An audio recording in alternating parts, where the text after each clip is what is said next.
It's your time. The wait is over. Y'all know nothing about the wait is over, man.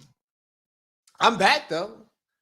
Yeah, I'm back from my hiatus. I did a little quarantine and things.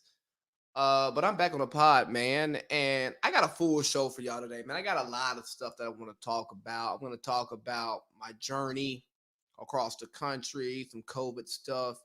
I went to a Republican Party meeting in Bartow County, and I got a lot of valuable information from that meeting. So I think it's something that I want to bring here and talk about. Is America racist? I think that's a valuable question. You know, Tim Scott was saying it wasn't. Kamala was saying it's not racist, and maybe it's not. We'll see. Florida House Bill 1, I think that's really important to cover. Try to provide a little bit of insight and explanation on that for you all. Then I'm going to talk about the end of the Joe Budden podcast as we know it. Why? Because it's personal. It's personal to me because I really, really like that podcast, and to see some of the changes that are coming. It's going to be a good thing to talk about because there's so many life lessons to pull out of that, and what happens when you mix friends and business and you don't communicate things properly. I'm gonna talk about some of these weird pandering dudes, like what's his name, like Justin LeBoy or whatever his name is, and some other dude whose name I don't even know. But I'm gonna talk about some of the stuff that he said because shit is wild. Don't tell me what to like. I be seeing how people be like, women need to act like this way. We got to get back to like, no, no, no, no, no. You do what works for you. I'm gonna do what works for me. And then finally, I'm gonna close it out talking about the small town mentality, because so often I see people beating up the small town mentality, but it's like, in order for the small town to work, you need people who want to be in the small town. But without further ado, oh, hold on.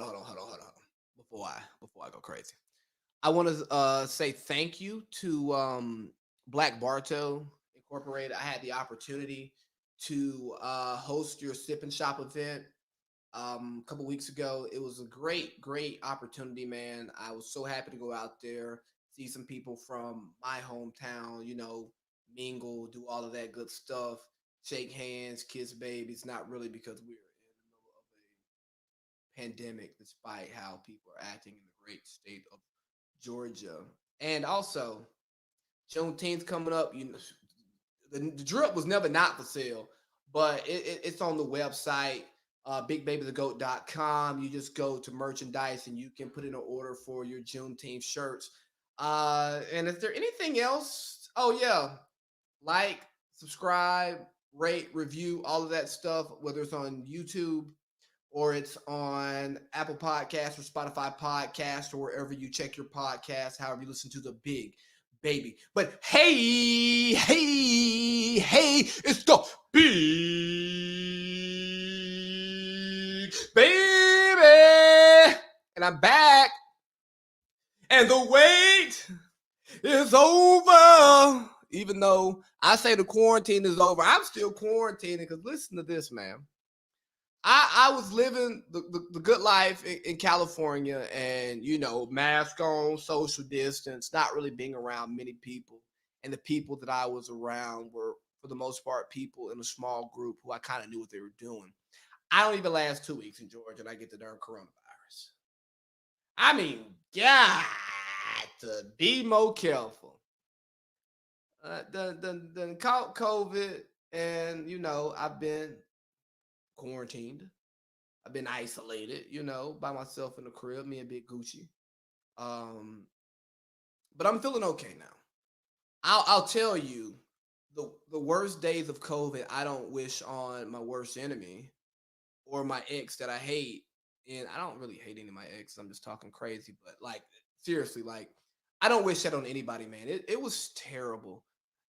I mean, just your body is so weak. You get the temperature, and once you pass the fever, it's downhill from there.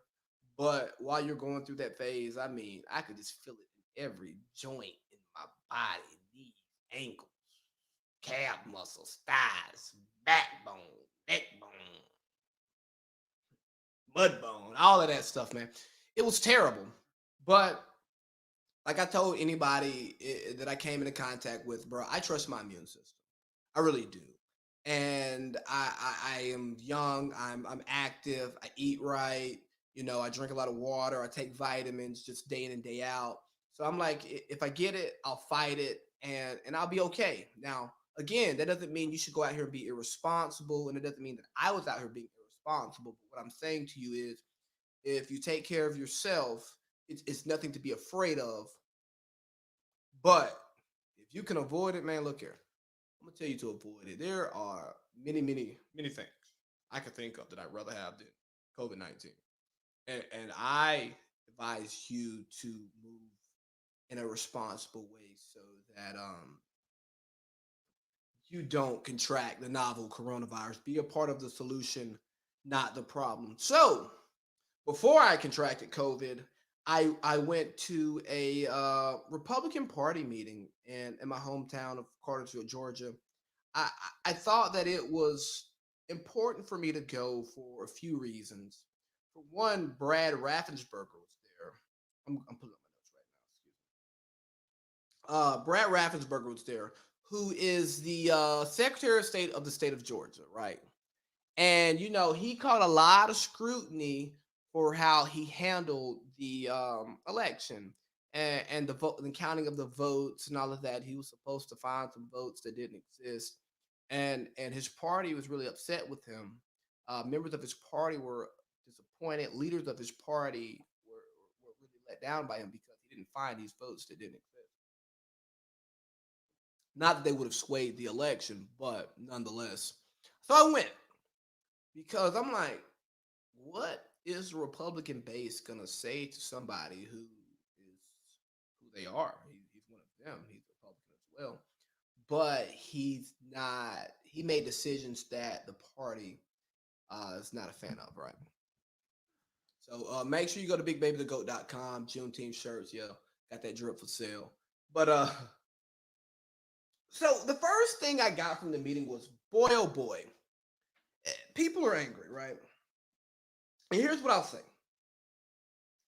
I say the Republicans are Trump, the Democrats are Twitter, and the people are fucked. Excuse my language for those of you who don't like that type of language, but I'm just being honest with you. It's the Republican Party now has taken the identity of whatever Donald Trump chooses to be. The Democrat Party has taken the identity of whatever Twitter says is the right thing to do, the right place to be, on the right side of an issue. And the people, those of us who fall somewhere in between that, are screwed because we don't live on, most of us don't live on the words of one single person. And most of us don't live on the words of what Twitter, of Twitter. Like, we don't like build our day, build our morals around what Twitter says is okay, because we know Twitter is as fickle as a pickle. Like, it changes every single day. And the people who are on Twitter are just like the people who leave bad Yelp reviews. They're the people who are bored. Like, how many bad experiences have you had at a restaurant, and then you say, "Let me go to Yelp and leave a bad review"? No, nobody participates in the comment boxes. You know what I mean? So that's kind of where I see things. And while I was at that meeting, that was one of the big things I pulled out, because I go there and there was two black people at the meeting, which was expected. I expected to be the only black person there. Then people are like, "Oh, hey, how you doing? Never seen you before." I'm like, "Yeah, from here, don't live here, but I'm in town, so I'm interested to get out here, meet some people, have a conversation, and figure out what's going on in your brains, because I know that I operate in a different space than you all. But I think it's important for us to have a conversation and get to know each other." Republican? No, no, no, no, no. No, I'm not. I'm more so down the middle, but I lean left. And some of you might say I'm like super liberal, but I'm down the middle. So the interesting part about that was I was able to find common ground with these people, have conversations about serious issues, and realize that we're not as far apart as the liberal media will tell us that that we are, or the conservative media will tell us that we are. The actual people who are living life are still closely aligned in many of their views. We're just a little bit off in our execution of those views because of the people who make those decisions for us, right? The people who make the decisions for us, they're gonna go here. Oh, you can't even see that shit. Or there, right, right, right. Yeah, out of the frame of the camera, right? And we're somewhere. Well, my head is us, right? We're in here somewhere. You know what I mean? We're either here or we're there, but like we're not here or there, right? We're not as far as they wanted to make us. But that's the message that you hear. That's the message that gets to play because you know what? Consistency is boring, right? So we think. But I'd argue that people do care about consistency because you see lower viewership in baseball, lower viewership in basketball. And when you take away doubles and mid range jump shots, you lose the consistency of that. You get the all or nothing culture of home run, walk, strikeout, or 3-pointer layup. And people actually don't like that. So talking to these people, and it's like, hey, look here, I disagree with you on a lot of things, but guess what? We're human beings. I agree with you on some things. And I think it's important for us to have conversations because a lot of people don't want to have conversations. People want to live in their echo chamber. And the more and more you live in your echo chamber, the more and more you believe that your echo chamber is actually like where you should be.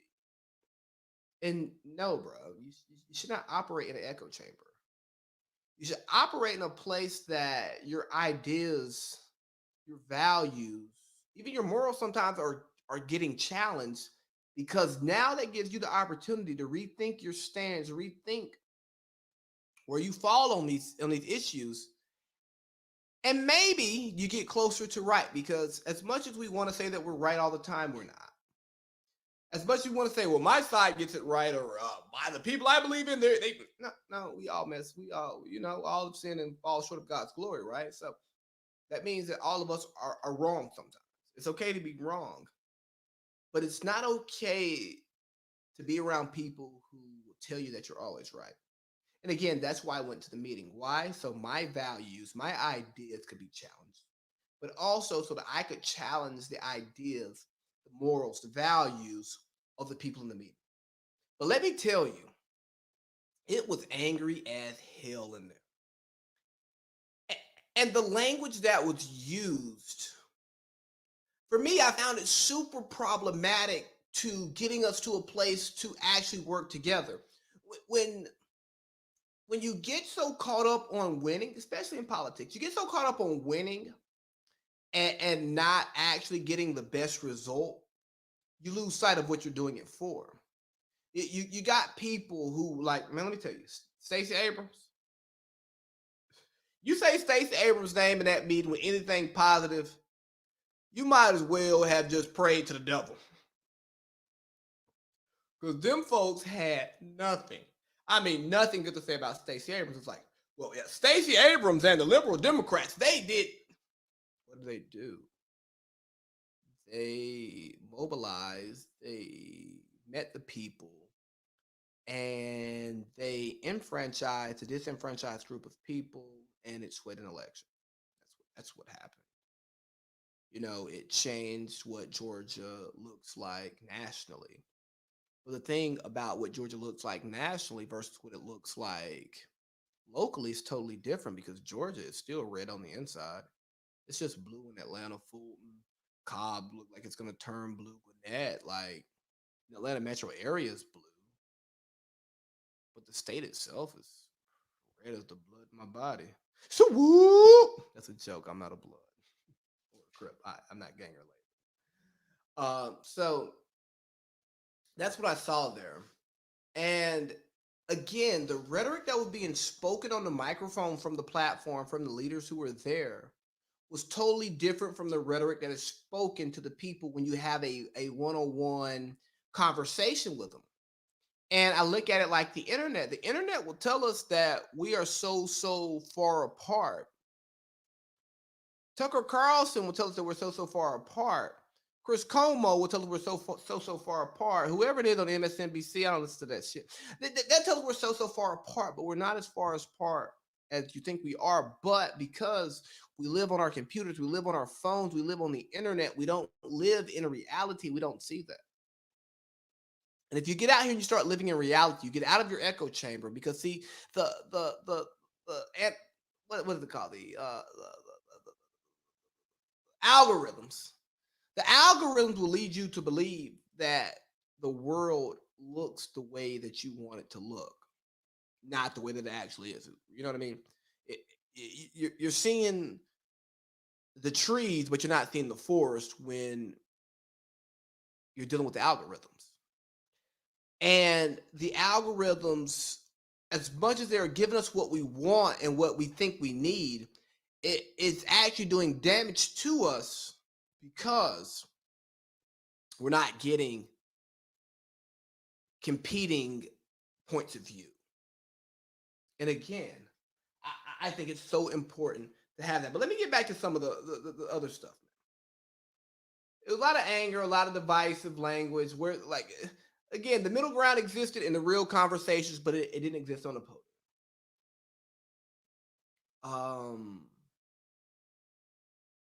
And and what was funny, man, is that information to people who believe something doesn't matter, right? And I was listening to Colin Cowherd this week. He was talking about Tim Tebow, and he said he learned something about Tim Tebow and Trump. That the people who believe in those people don't give a damn about data. They they only are going to feel, right? It's a feeling. And if you make somebody feel, you can throw logic data out the window. Now, don't say, you sit there, you think about it, you go, yeah, that makes sense because you know that one person in your life who makes you feel. It makes you feel good on the inside. You throw out logic and data from that person. You see a person's track record before you see their track record with you. But if they make you feel good, sometimes you be like, but it's different now. No, it ain't. Not the dirty Mac, because I don't do that, but what's different? Well, because I make you feel good, you can look past all the information, the facts that exist there, right? And that's what I've seen that Donald Trump has done to a lot of modern day Republicans, bro. Those people in that meeting were questioning the voting. Like when I tell you, there's probably 30 minutes spent on talking about the darn voting machines, and Brad Raffensperger was able to debunk all of those myths with hard line data, and then even say to the people, even if the voting machines messed it up, our guy would have still lost the election. So, what are we talking about here? You know, it wasn't just one state. It was like I don't feel like look up the numbers, but it was a nice, a nice little thing. Nice size lead by President Joe Biden. So it just got me thinking: how do you relate to those people? How do you get those people to see the fault in their ways? And it seems like I'm beating up on the right, and I'm not beating up on the right. That's not what I'm trying to do. I'm only speaking about experience I had with the right. I have not had that same type of experience with the left yet, but once I have that experience, I'll come back here and let you know how I feel about that as well. And I had a moment where I felt like one of these coastal elitists because I listen to the late night talk shows and I hear how Jimmy Kimmel, Jimmy Fallon, Stephen Colbert, Seth Meyers, who probably shouldn't have a late night show, the way they beat up on these on the heart of America, which is the reason why Donald Trump worked because he appealed to the people who feel disenfranchised, right? These people kind of shit on the heart of America, your blue collar, middle America types. You know what I mean? With the people that I call normal America. I, and I'm sitting, I'm like, these people are highly qualified, highly capable functional adults. What the hell are they thinking?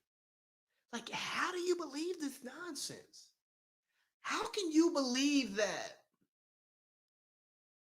all your other votes cast in an election were good, except for the votes for president?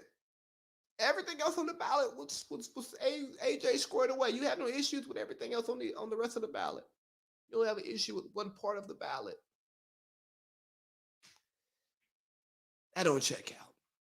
But Donald Trump, if you want to write a book on how to make people believe the wild shit that you say, please write that and just give it to me personally. I don't want you to give it to the mass. I just want it for myself so I can get people to believe the not so wild, but actual practical shit that I say. And maybe if some people believe some of the wild shit that I say, then we'll get somewhere here on Big Baby's podcast. But I've been talking about this for a minute. What is there anything else here important I want to talk about? Overuse of absentees, fear of technology, sometimes I'm still mad believing optimism. Yeah, a lot of people don't believe in technology, but that's just the South because there were people talking about, oh, we should go back to paper ballots. It's like, nah, bro, we can't go back to paper ballots. You know what happened with the hanging chads and Bush, in the Bush v. Gore election. We can't do that. But anyways, that's just some stuff to think about. And the biggest thing I want y'all to take away from this is, look, the Republicans are Trump, the Democrats are Twitter, and the people are fucked. At the end of the day, we're screwed because the two things that are driving us is an old man with a huge ego, a website that makes insignificant people think they're significant, and we just sit here on the outside like, so what about the issues? Then, oh no, I don't want to edit that. I want to show it. Then we see this. We see some stuff going on, and you have Republican from, I believe, South Carolina, Tim Scott, all American guy, right, black guy. He tells these stories about how he's been followed in a car because he's in a nice car late at night, and all these other different things. How he's been mistreated for no apparent reason. But then he says he doesn't believe America's a racist country. Then the vice president of the United States backs up that statement, and the people go into a frenzy. You have people going, how can a black man say that America isn't a racist country? Kamala Harris, oh shit. VP, you supposed to be our sis. Yeah, AKAs, Kiwi, all that, HBCU grad. Yeah, you supposed to, hold on. Hold on. How you gonna say America ain't racist? Well, she's the vice president of the country. For one, it doesn't do her any benefit to call the country racist because she's the vice president. She's the representation of this country at the highest level, second highest level, but at the tippy top. But also because of her lived experience, maybe she doesn't feel like the country is racist. And I think it's really important to look at this question because it's obviously a subjective question because you have people who see it from different views, and some people say no, some people say yes. But if we are going to be this open-minded group of people that we profess to be, that we want to be, it's a one of those things where if one person says it's a problem, then that problem might exist. And am I going to call America a racist country? Let's see. We'll see what I say. I know there are racist people here. I know there are racist laws. I know there are fundamental principles that were built on racism. And I know there are racist lawmakers still to this day. But I'll let you guys answer the question. Is America racist? The state of Tennessee is what, cutting funding for schools that are talk or teaching about institutional racism and stuff like that. Let me see. Let me see. Your boy Money Mitch McConnell was in the Senate raising saying about the 1619, was it the 1619 bill or 1619 project, pretty much saying that what the 1619 project is trying to teach is wrong. It's not actual American history. I saw something on one of the blog sites where a cop got reprimanded for having braids in his hair. He ended up cutting his hair because apparently that's not a professional hairstyle.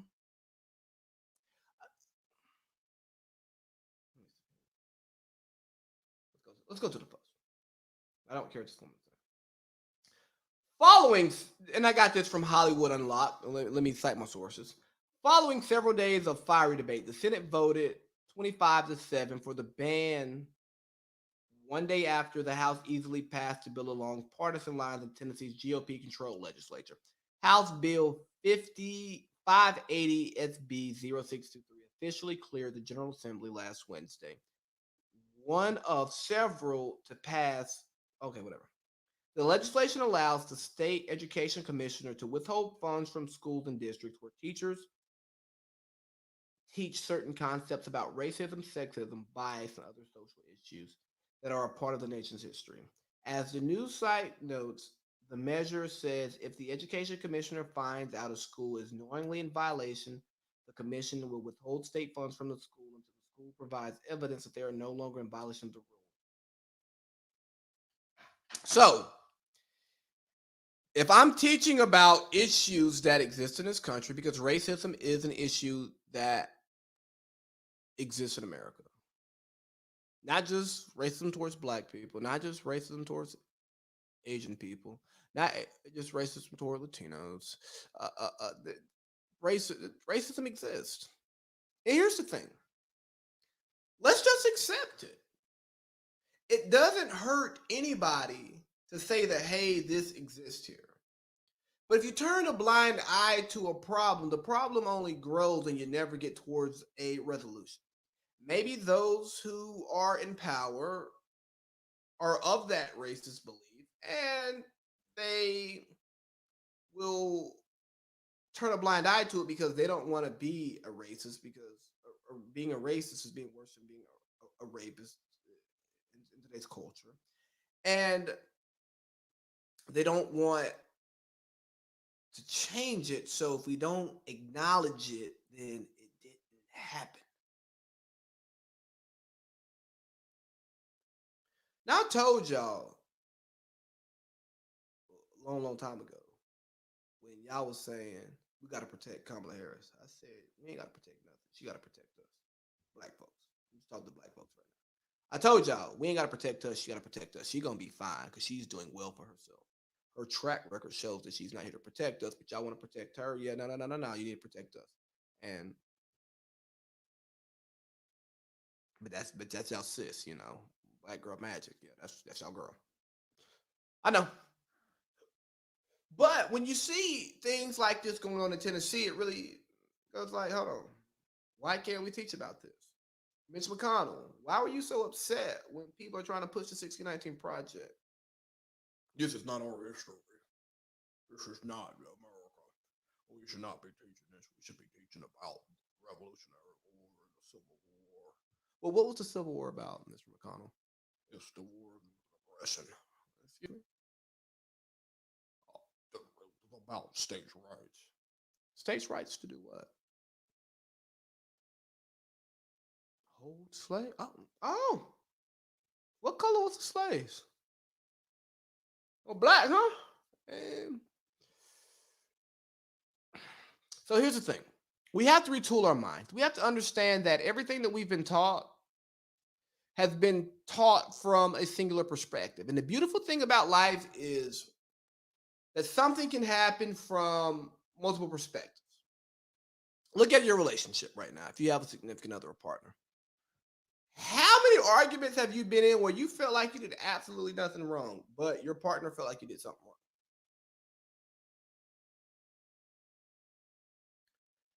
And then there we go. You feel like you're right. He or she feels like they're right. And guess what? Sometimes nobody's wrong.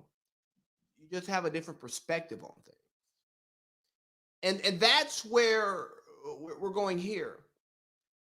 We have different perspectives on things, but a lot of our textbooks, our history books have been written from one singular perspective, the perspective of the winner, because the winners write history. The losers don't get to write history. So the slave owners are the winners, and the Western mindset is the winners. The white supremacist mindset is the winner, so they get to write the history books because they're the people in power. But guess what? They are writing from their perspective. They're not going to pull their skeletons out of the closet for the entire world to see in the history book. Now think about this.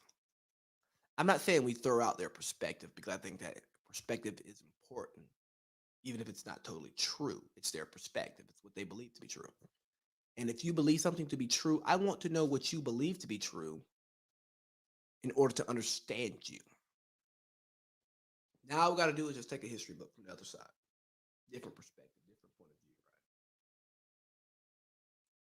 right? And now we have the information that's put out there. And the person who receives the information has the opportunity to make a decision for themselves. But if you only tell one side of the story, well, you know what I mean? What they say every story is one side, is my side, your side, the truth somewhere in between. Like, so let's just tell the other side so the people can start looking for the truth. But if you don't want me to find the truth, and that would lead me to believe that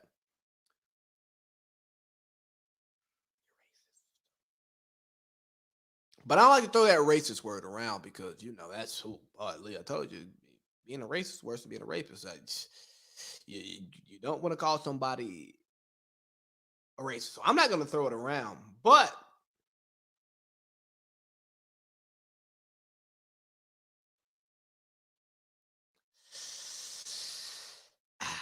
well, America's land of the free, home of the brave. A lot of opportunities. Boy, look at the black people. We're doing so well here, man. Yeah. Some of us are doing well. Some of us aren't. And I think that's an entirely different conversation I've probably had 1,000 times on this podcast about like, hey, bro, we can't have a black agenda. I think that's crazy because there's no such thing as a white agenda. Why? Because there's stratification in the races. So like, we're gonna compile all the black people's issues and say it's the black agenda. Well, this is your black agenda. It may not be my black agenda. But that's a conversation I'm going to have very, very soon with my boy Josh Fowler. He's going to be coming on soon. We're going to be talking about some black privilege versus white privilege. We're going to be talking about light skin privilege, some colorism. We're gonna really get deep into some stuff, man, because that's my guy, and we're gonna make something shake. But we ask is America racist because we just passed the anti-Asian hate bill. Stop Asian hate. Yeah, we passed some stuff for them early in the year. We passed some stuff for the trans community, but the Emmett Till lynching bill is yet to be signed. Not a law. Lynching is not a federal hate crime yet. So maybe America's not racist. Maybe it's just anti-black. Maybe that. Uh, maybe the powers that be are just anti-black. They're open to other races, but they're anti-black. No, no, no, no, no. That wouldn't be true because then we wouldn't have the border crisis that we know. And it's crazy how Stop Asian Hate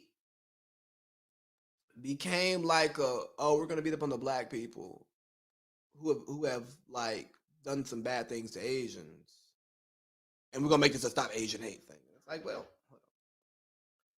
what did we actually do? You know what I mean? Like, because okay, if I beat you up because you're Asian, that's really messed up. It's terrible. But systemically, what have I done to you to stop your life from being, successful? Then absolutely nothing. And this is not me saying that what black people have done to Asians, like specifically because they're Asians, is okay. No, it's absolutely terrible. It's wrong. But you gotta look at the power structure here, man. You gotta look at the people who make the decisions. You gotta look at who controls the puppet masters. You can't get mad at Pinocchio. You know what I'm saying? Because Geppetto controls him. You gotta look at Geppetto. So that's easy to be mad at. But how the hell to stop Asian hate not get met with resistance, but Black Lives Matter does? All lives matter. Back to blue. Blue lives matter. Oh, yeah. All that stuff matters. Yeah. But in order for all lives matter, and in order for blue lives, well, in order for all lives matter, blue lives gotta matter, black lives gotta matter. And why are we pitting black people against the police? I mean, I understand why black people don't rock with the police, but why does Blue Lives Matter have to be a fight against Black Lives Matter? Because if you're telling me that Blue Lives Mattering it runs counter to Black Lives Mattering, then you're validating everything that black people are saying about the police. And as many terrible things that I see police do, I don't want to believe what I believe. And what I believe is that police don't care about black people. I'm off center and it's been bothering me. New studio, we're gonna get it right though. We even got goo up there yet. Come on now. So stop Asian hate. We got a bill passed. And I'm not saying the Asian hate is stop because hateful people are gonna be hateful people. Racist are gonna be racist. I can't stop you from hating another person. I can try to help you. I can try to open up your mind, but you're gonna be who you're gonna be. But how come we can't get no legislation? What was that? You ain't black if you don't vote for me. Well, you got to vote. You gonna run it back? You gonna return the favor? It's not hard. It ain't hard. But I do appreciate the opportunities that exist here. I do understand that racism, classism, sexism, all these isms exist everywhere. So I don't ever want to look at the place that I live as the worst place that it could be because it's not the worst. It could be you could live somewhere else and it'd be entirely worse. But do I think things can be better? Absolutely. And am I hedging right now and not saying exactly what I feel? Yes. But if you know me, you know what I really feel. Juneteenth shirts available on BigBabyTheGoat.com. Juneteenth shirts available BigBabyTheGoat.com. So, let's talk about Florida House Bill 1. Because it seems like the party of the Constitution is trying to now restrict it. The party of give me my guns. Put Trump back on Twitter, on Facebook. How you gonna take Trump off Facebook? That's unconstitutional. It's trying to stop people from protesting. Now, if my history book is correct, which a lot of you people tell me that stuff in my history book is correct American history. 4th of July, what the liberals took away from us last year. It wouldn't let us celebrate 4th of July. But by God, I celebrate. They can't stop me from celebrating the birth of my country. July 4th, 1776 was the American Revolution, right? That was where America declared their freedom from England. American Revolution, right? A revolution is a revolt, right? You know what? Let's just do this. What is the definition of a revolution? I need to know that I'm speaking intelligently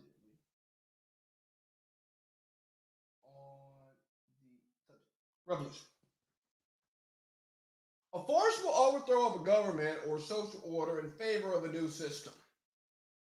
So, America was built on revolution. If you go down the different things that happened before we got there, we had protests, we had the boycotts, we had you know, I can't think of stuff. We got tired of being taxed. You know what I mean? Y'all, you taxing me, but you ain't letting me talk. But your boy, Florida House Bill, Governor DeSantis, you are the new superstar of the right. And you did some things that I actually agree with. The way you kind of ran your state throughout this COVID thing, I, I'm not totally mad at it. You made vaccines available. You let your stores stay open because, the elite would say, hey, well, no, we got to shut it down. We got to shut it down. Yeah, you can do it, billionaire.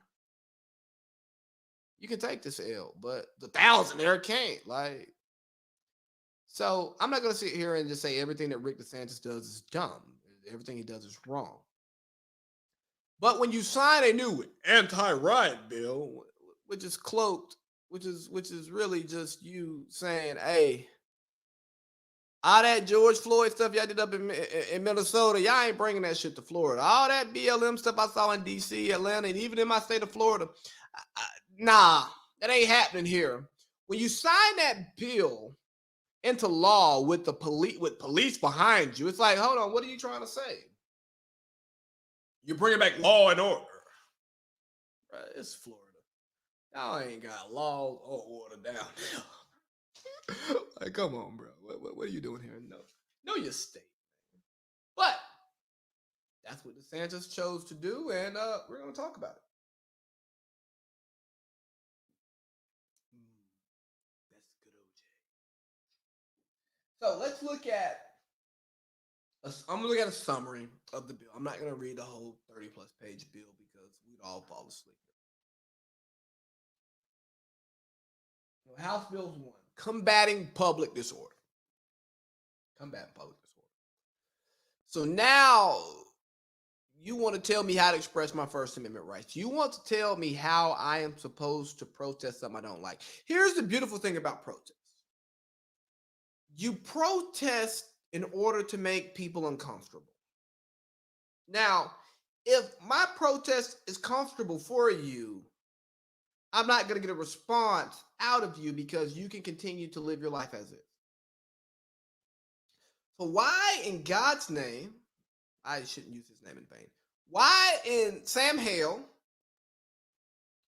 would we try to restrict the way people protest if this country was built on protest because we were upset with a government who was telling us how to act and we said, no, no, no, this is not the way of America. We're going to do what we want to do and you're not going to tell us what to do.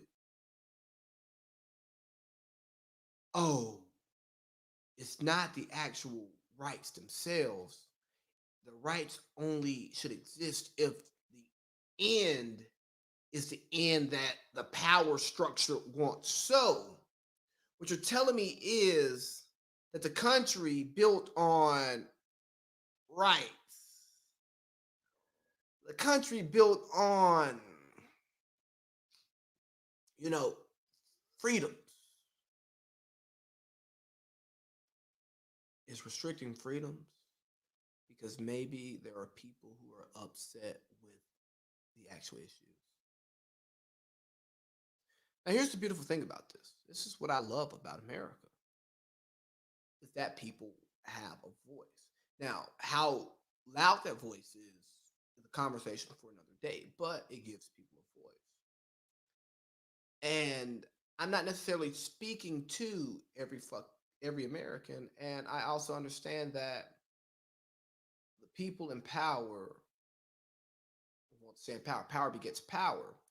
It's like the flaw that everybody points out in communism is that, or socialism, in both those structures is that, oh yes, we're going to do things to help out the entirety, but once you get to the position, the people at the bottom can rise to the middle right? When they get to the middle and everything becomes even, they're going to try to rise to the top because people always want to be at the top. Nobody just wants to be on a level playing. Nobody does. It's okay. I don't knock it. I don't judge you for it, but let's call a spade a spade. So now it looks like we're restricting people's voices because they're not saying what we want to hear. And that's where my concern is. But let's read a little bit. Okay. Defining the third degree of felony offense of riot, which a person commits if he or she willingly participates in a violent public disturbance involving assembly of three or more persons acting with a common intent to assist each other in violent and disorderly conduct resulting in injury to another person, damage to property, or imminent danger or injury to another person, or damage to property. All right. Creating the second degree felony offense of aggravated rioting, which a person commits if in the course of committing a riot, he or she participates with 25 or more persons, causes great bodily harm to a person not participating in the riot, causes property damage in excess of $5,000, displays, uses, threatens to use, or attempts to use a deadly weapon, or by force or threat of force endangers the safe movement of a vehicle traveling in a public street, highway, road. All right, let's see. Defining the third degree felony offense of inciting a riot, in which a person commits when he or she willfully incites another person to participate in a riot, resulting in a riot or imminent danger of a riot. Creating a second degree felony offense of aggravated inciting a riot, which a person commits if he or she incites a riot resulting in great bodily harm to another person not participating in the riot, incites a riot and property damage in excess of $5,000, or supplies a deadly weapon to another person to prepare a deadly weapon with the intent with that deadly weapon to be used in a riot or unlawful purpose. Here's the thing about these protests. I've been to some. Some are super peaceful, no harm, no foul, no problems. Others aren't. Now, the protesters show up with the intent of causing a disruption, causing a disturbance. Am I a fan of blocking traffic? Personally, no. Because if I'm not involved in this, if I'm not a part of the problem, you blocking traffic is pissing me off. So whatever your cause is, I my personality is less inclined to want to care about what you're talking about because you're impeding my day-to-day life. But that's what a good protest does. It impedes people's day-to-day life because they're tired of their life being impeded. So they're going to get what they want. They're trying to get what they want. So I understand that and I get that. Here's the thing though. When you go to these things, how are you going to hold the crowd responsible for the actions of individuals? Because different people show up with different intentions. There are people who show up with honest intentions. They are there to only discuss the issues. They're only there to stand in solitude. And you know how I feel about solidarity. You know how I feel about people standing in solidarity. I don't need your solidarity. I need your action. But that again, they're there. They're there to just say, "Hey, I'm here." Throw up a fist. Hold a banner.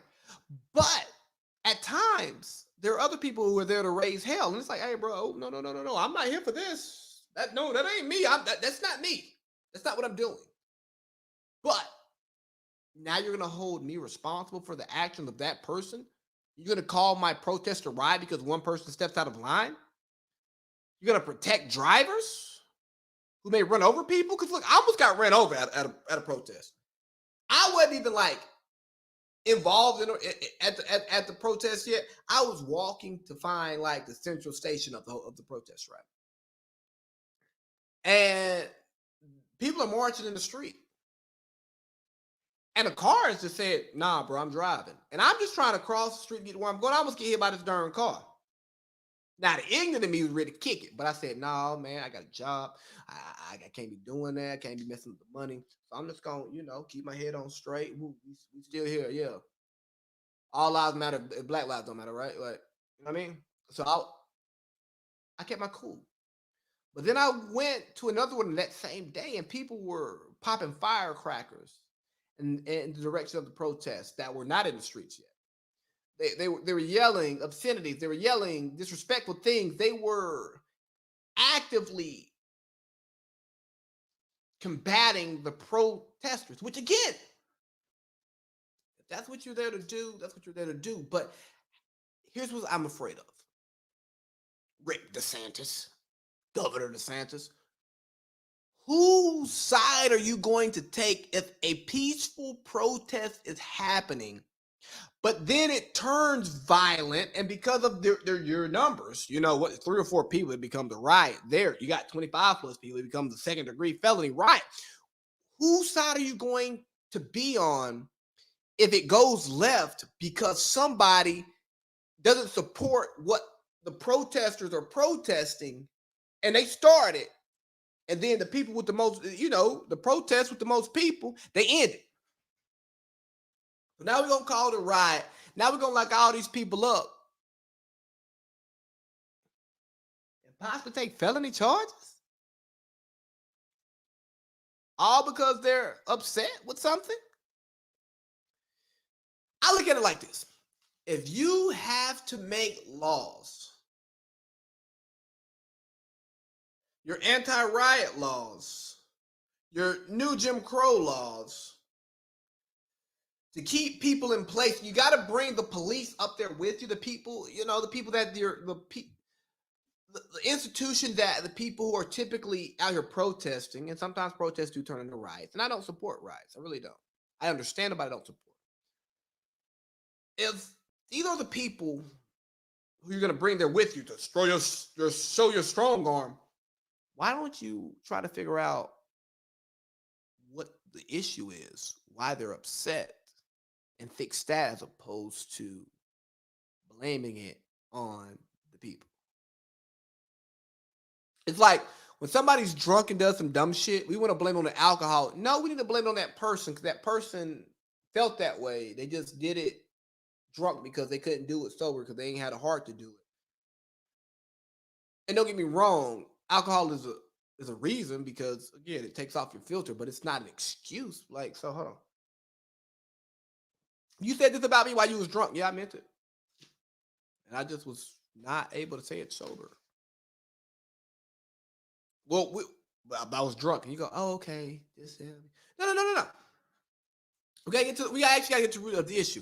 Let's figure out why you act this way when you get drunk. When once your inhibitions drop, why do you feel it's okay to act this way, as opposed to just blaming on the alcohol? Hey, Rick DeSantis, instead of just trying to show law and order in a time where people, disenfranchised people,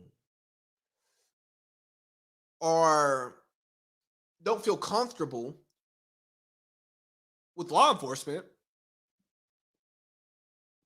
while we get to the issue, the cause of these riots, these protests, and you allow people want to open carry with no restrictions, but now we want to restrict free speech. You want to say the social elites at Facebook and Twitter who won't let Donald Trump get on their platforms are wrong for restricting his free speech, but now we're restricting we're adding intense consequences to those who are trying to exercise their free speech in a way that you don't like. Because Twitter's comfortable. I can log off. But people out in the streets in my face, I got to see that. I got to hear that. And now we're deterring people from doing that. Why? Why don't you want these people to have a voice? Florida.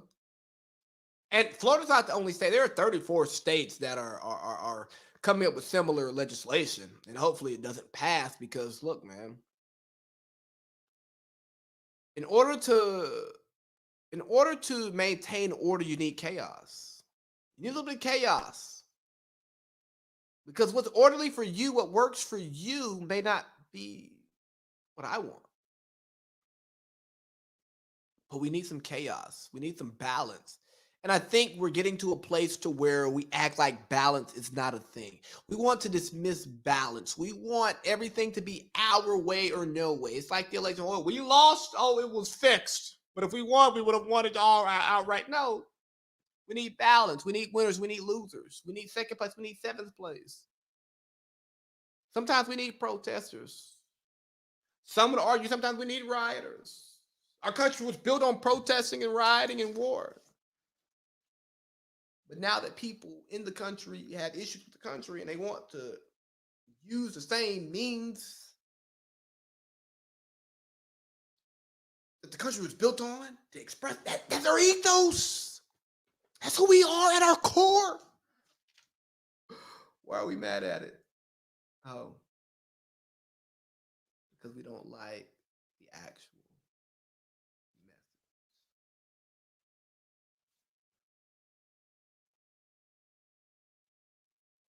message. Let's get into small town mentality.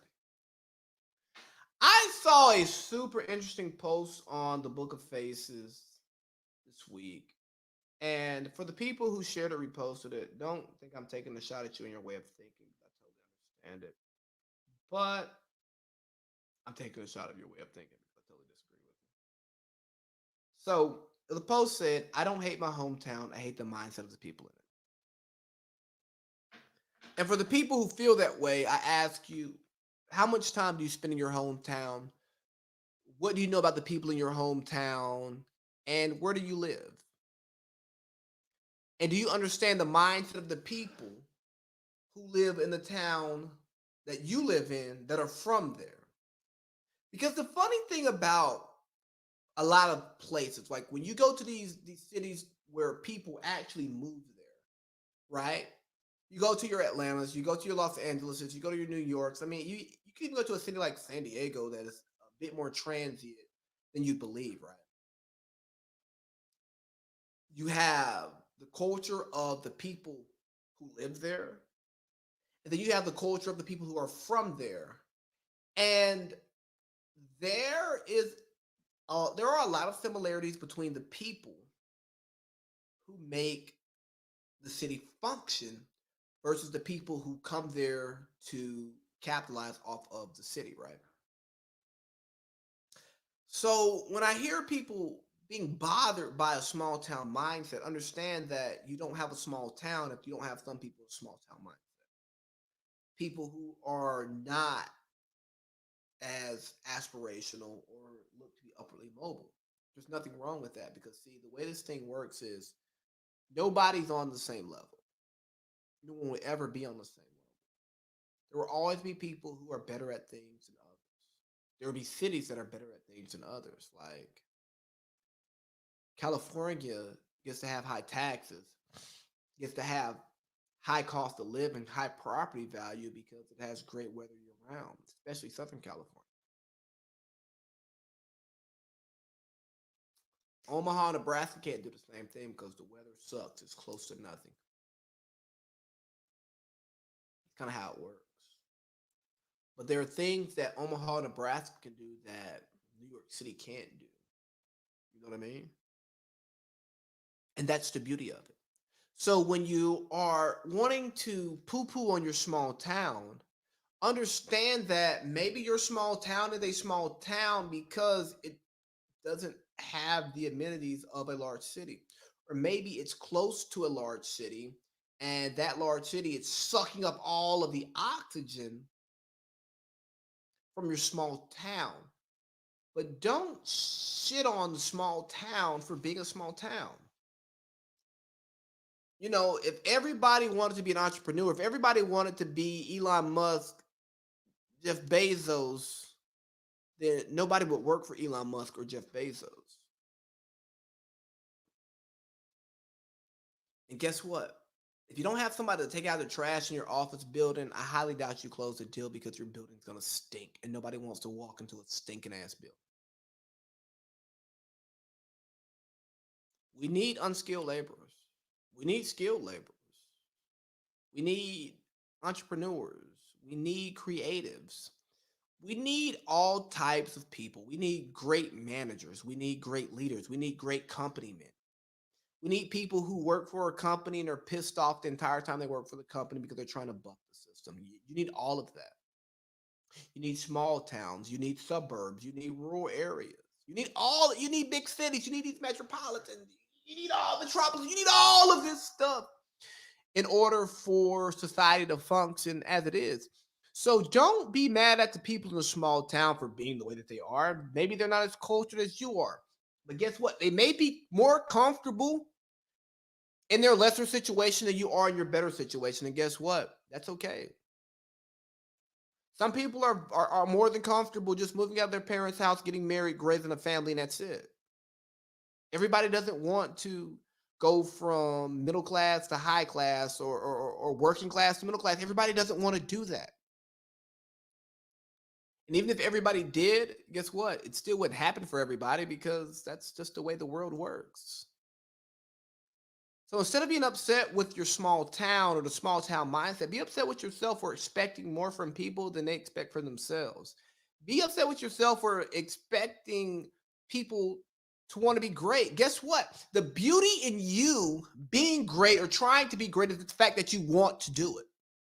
Everybody doesn't have to want to do it. Everybody shouldn't want to do it. And everybody can't do it. Like, you understand getting upset with somebody for not wanting to be as great as you are is a knock on yourself? Yeah, it's a knock on you. You're not even giving yourself credit for wanting to rise above what you were expected to, or what society said you're supposed to be, or what people told you back in the day you couldn't be. That speaks to you. Embrace it.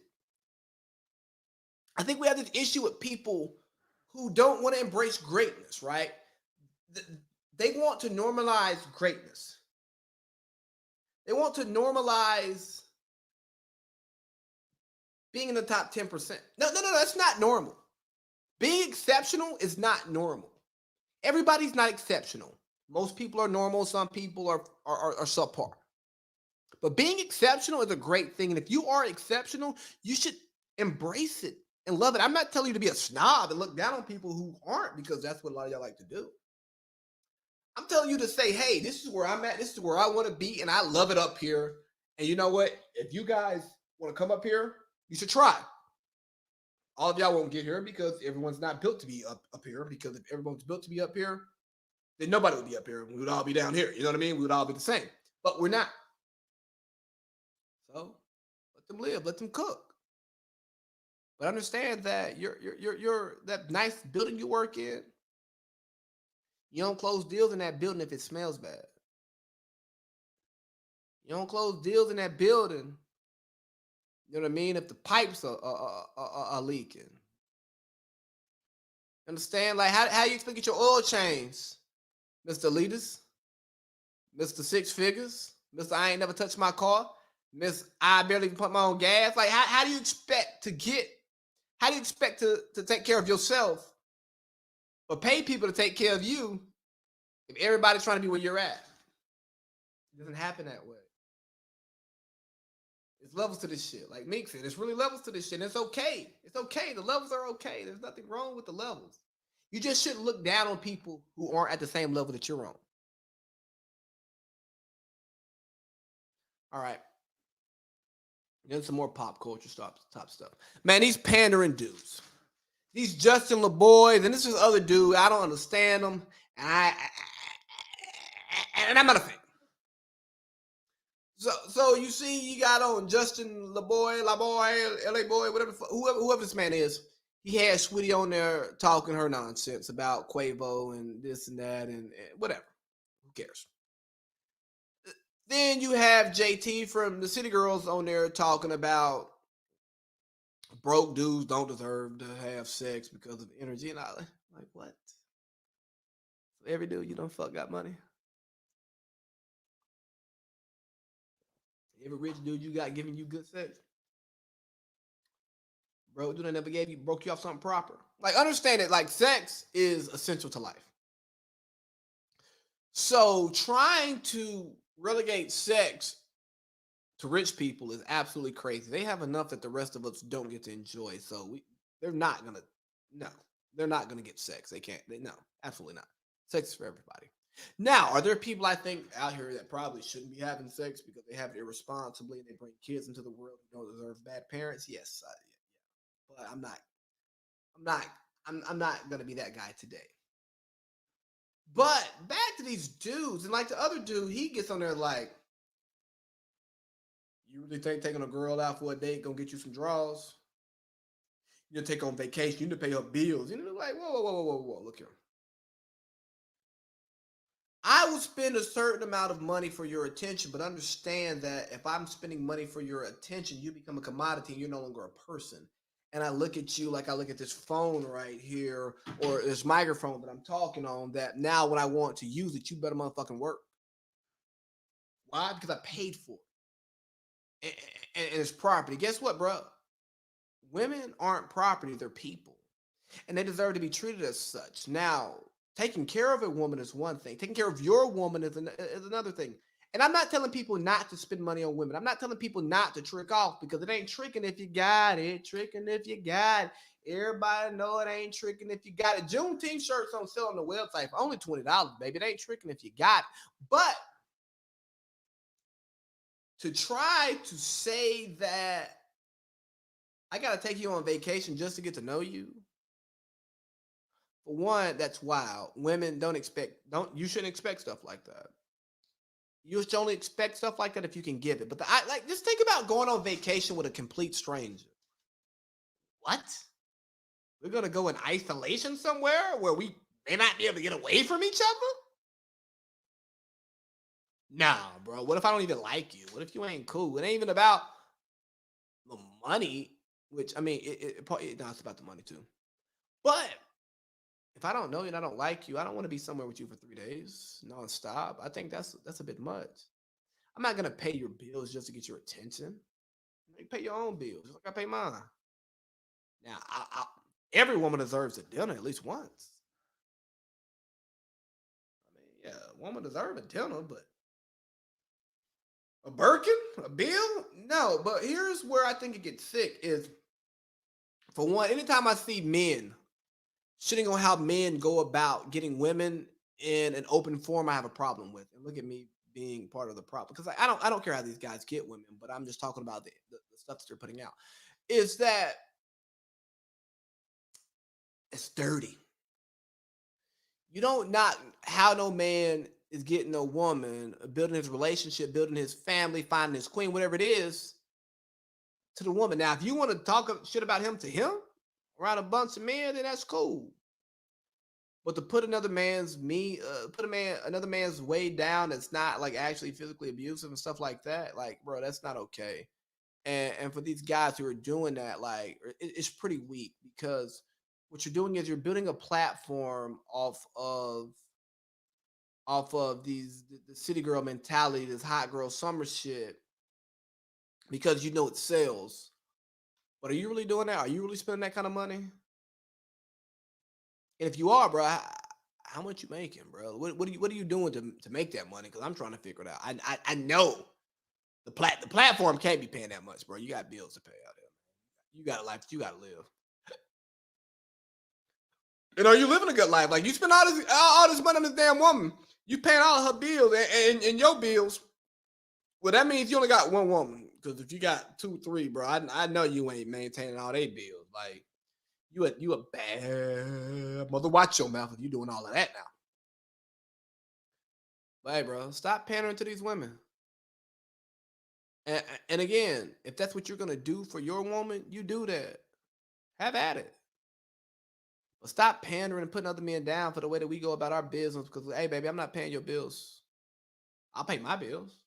I'll pay our bills if we share them, but yours separate. A flight, if I want to see you or I want you to come somewhere with me, yeah. A good gift, sure. But if you think I'm about to fund your lifestyle or be shamed into funding your lifestyle, that's absolutely no. You got to get rapport for that.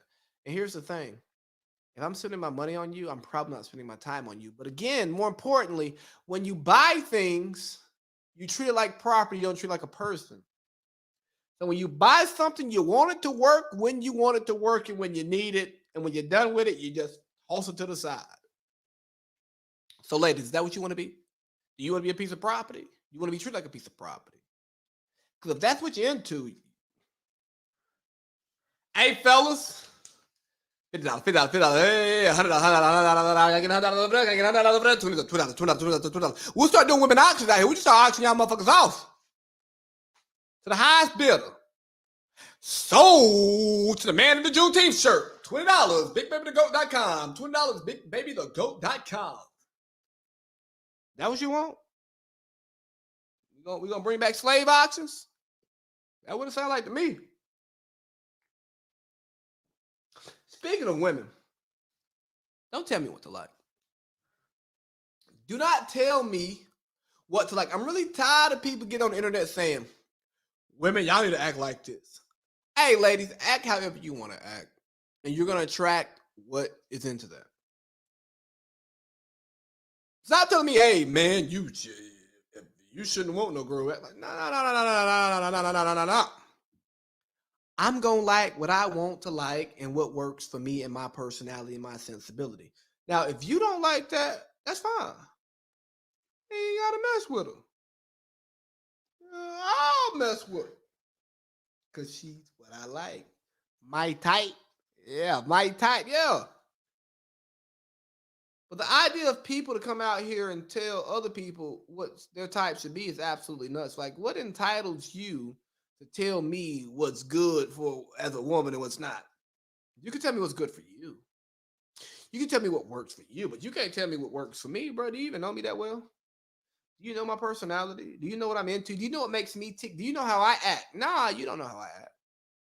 You ain't been around me behind closed doors. I might be crazy. I might need somebody who got a little spice to it, tell me to shut the hell up. Or maybe I need somebody who I can tell shut the hell up. That's not a violent shut the hell up. That's just,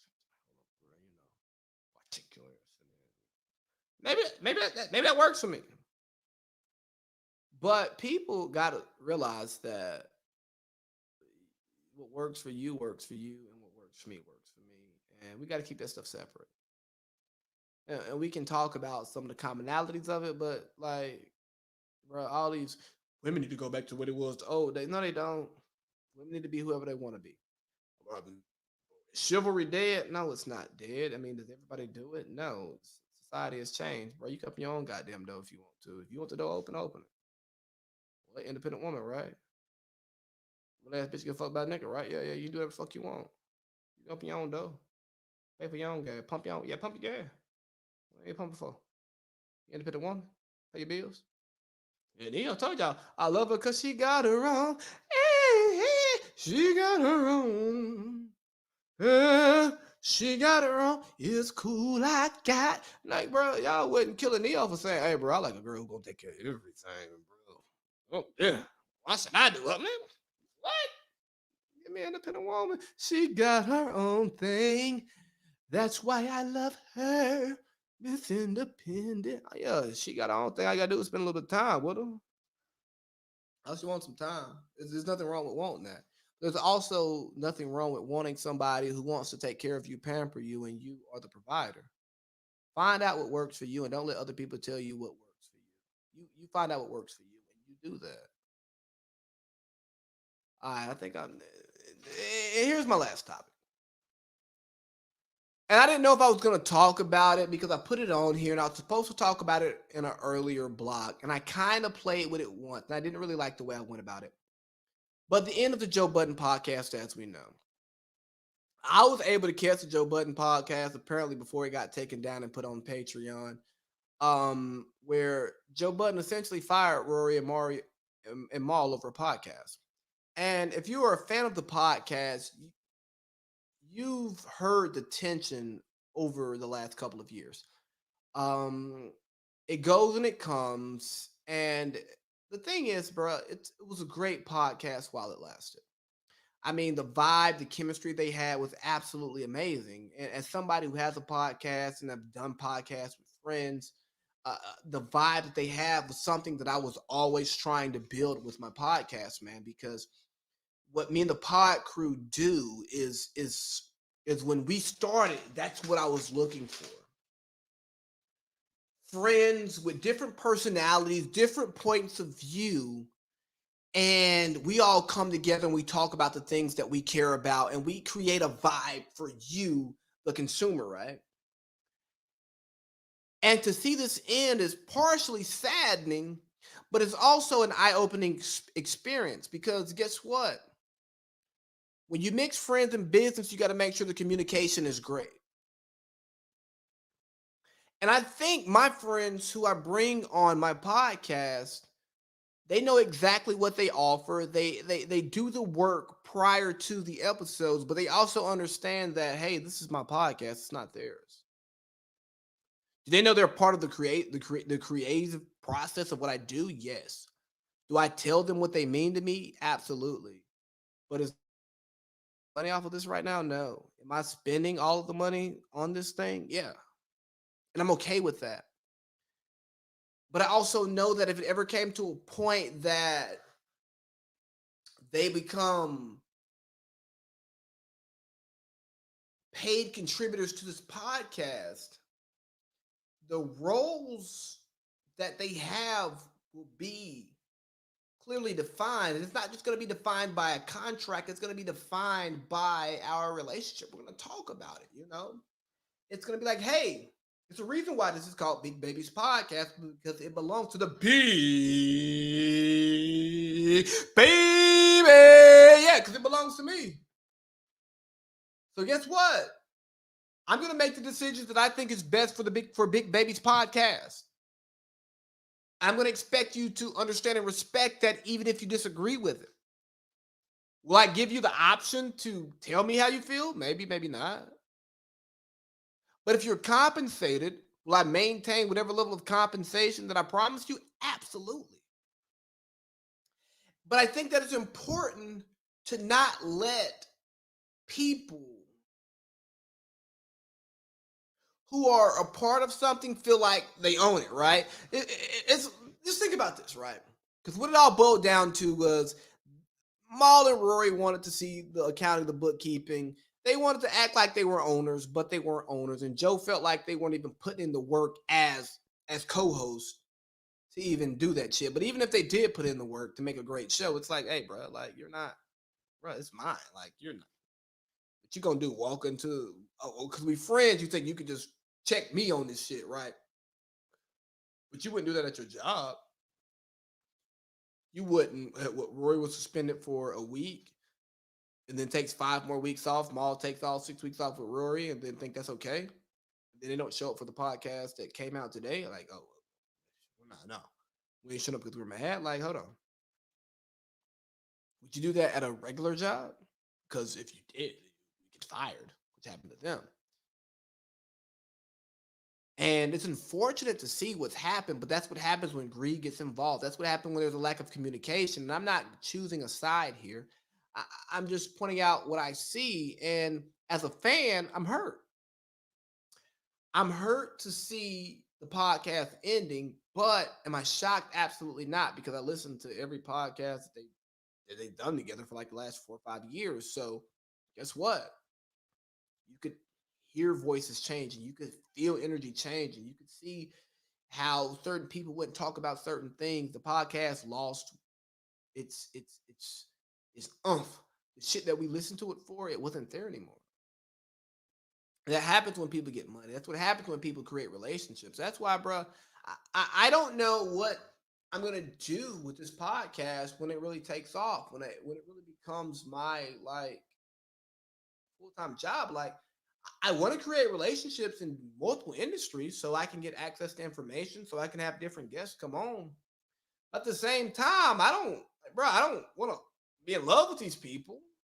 I don't want these people to feel like they're going to be protected from my opinions because they know me. Because no, I'm going to talk about you. If you do some wild shit, I'm going to comment on it.